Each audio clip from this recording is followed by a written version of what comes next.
আসসালামু আলাইকুম রহমতুল্লাহি ওয়া বারাকাতুহু।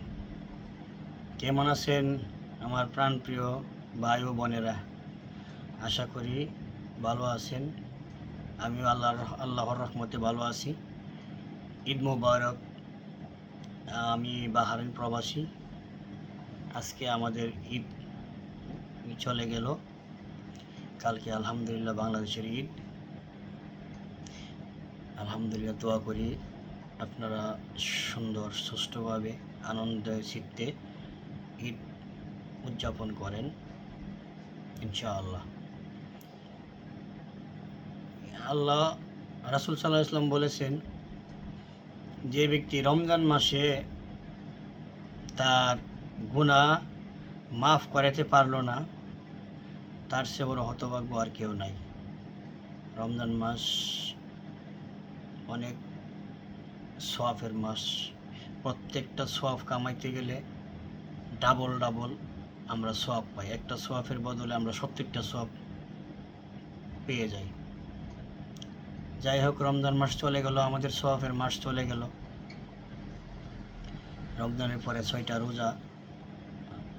রোজা রাখলে সারা বছর রোজা রাখার সওয়াব পাওয়া যায়।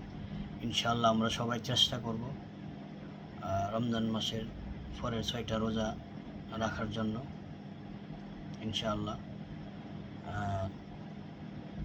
গুনাহ, আমরা তো ইনসান, আমরা গুনাহ করতেই থাকি।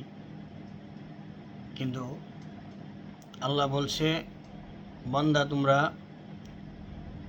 যত গুনাহই করো শিরিক করো না। শিরিক ব্যতীত যত গুনাহ করো, এই গুনার জন্য তোমরা নৈরাশ হবা না। পাহাড় পরিমাণ গুনাহ করো, সমুদ্র পরিমাণ গুনাহ করো, গুনার জন্য তোমরা নৈরাশ হও না। তোমরা আমার কাছে মাপ চাও, দয়া চাও, ইনশাআল্লাহ আমি মাফ করে দিব। তোমরা এরকম কোনো নৈরাশ হও না যে আমি এত গুনাহ করছি, আমি গুনাহগার, সেই জন্য আল্লাহর কাছে মাপ চাইলে মাপ দিবে কিনা। আল্লাহ রহমান, রাহিম, গাফফার, জব্বার। আল্লাহর কাছে দয়ার কোনো শেষ নাই।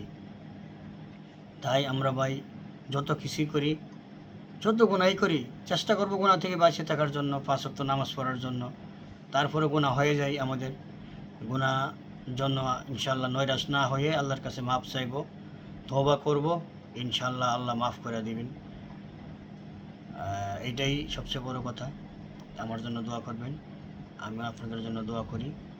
ইনশাআল্লাহ ঈদ মুবারক, জাযাকাল্লাহ খায়ের।